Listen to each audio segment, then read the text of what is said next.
Hi guys, it's Hinda. Welcome to Cooking Fantasies. Today I want to share with you how to make these delicious chocolate and caramel cookies called les Krumchy de Michalak, which are basically cookies called crunchies and are made by the amazing pastry chef Michalak. I always make these cookies slash mini tartlets. They're so delicious and there are many ways you could decorate them as you see, so make sure to watch till the end. If you're new to the channel, I always leave down in the description box all the ingredients you're gonna need in both the grams and the cups measurements, as well as a link to the full recipe where you could print it. And of course, don't forget to hit the subscribe button and the little bell to get notified whenever a new recipe is up. And let's get baking. We're gonna start by preparing the base, and for this I used ground almonds with the peel. You can of course use bleached almonds. To my mixing bowl, I add butter, which should be soft in room temperature, to which I'm gonna be adding sugar, my vanilla infused sugar, you can use vanilla extract if you prefer to, and a pinch of salt. Then I'm going to use a hand mixer to mix everything together until well combined and creamy. Then go ahead and add the egg yolk and mix again until it's well combined with the first ingredients.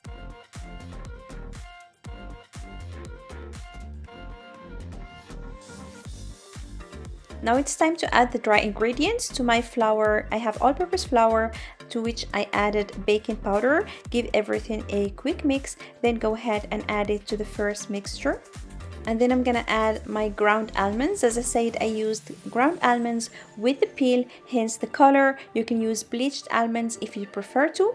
It will make a difference on the cookies color later on when they are baked. Of course, they're going to be whiter if you use bleached almonds. What you can also use alternatively is hazelnuts, and similarly you can use them with the peel or without the peel. I like to use a spatula and then my hands to form the dough together and make sure everything is homogenic, and you end up with a dough like this. You can see the texture is very soft and it doesn't stick to the hands. And now it's time to divide the dough. I get about 15 small balls for about 13 grams each. This is how it's supposed to look like. If you don't want to use the scale, or you can simply divide it into 15 small balls. I'm gonna be leaving down in the description box the link to this mold that I used. It's an amazing mold, it's a must-have in the kitchen. There are so many recipes and things you can do with it, and you can find them also in my channel. So what you're going to do is divide your dough into 15 equal parts or dough balls. You're going to put them in the mold and slightly press them with your finger to make sure they evenly spread while baking. The oven should be preheated to 160 degrees Celsius and they need about 15 minutes to bake.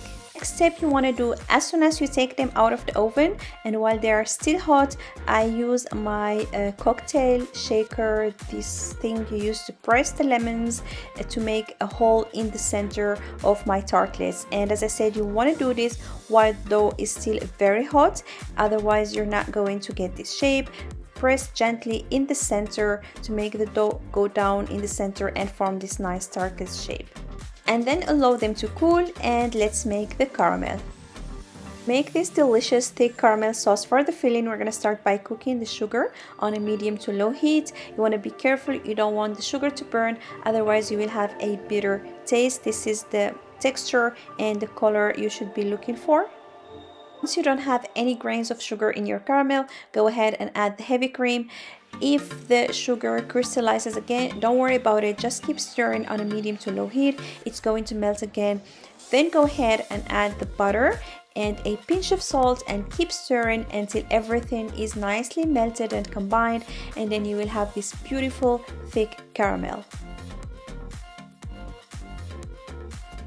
Remove the caramel from the heat and immediately pour it in the center of your mini tartlets or cookies where you made the hole before. When the cookies cool down, they keep the shape, so this is where you're going to fill the caramel.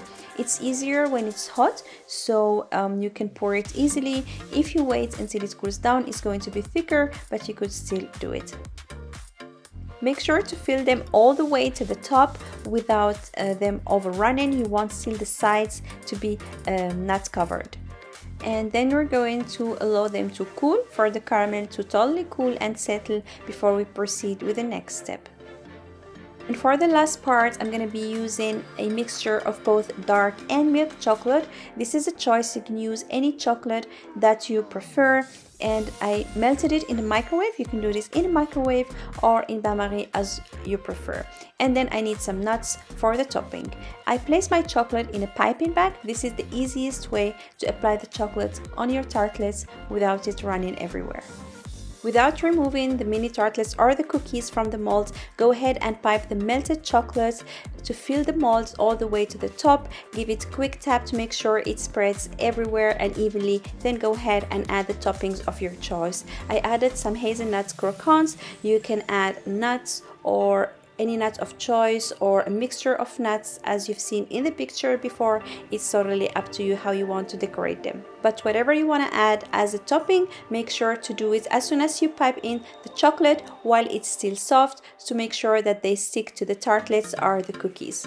If you wait till the chocolate sets, they're not going to stick. Allow the chocolate to set before you remove them from the molds, either in the refrigerator or even in the freezer, to make sure they come out easier. If you use these molds, they come out perfectly and really easy as long as the chocolate has had enough time to set. Not only they look and taste delicious, but they look gorgeous. I love how the chocolate starts wherever the cookie ends, and using this mold allows you to have equal shape and the same size. I also love that. I would suggest you to have them in the refrigerator for the chocolate to stay hard and not to melt. But of course, you can enjoy them either cold from the refrigerator or in room temperature. If you try out this recipe, please let me know how it turned out, either down in the comment section or Instagram. Don't forget to hit the subscribe button if you haven't done it yet, and see you soon in a new recipe. Happy baking!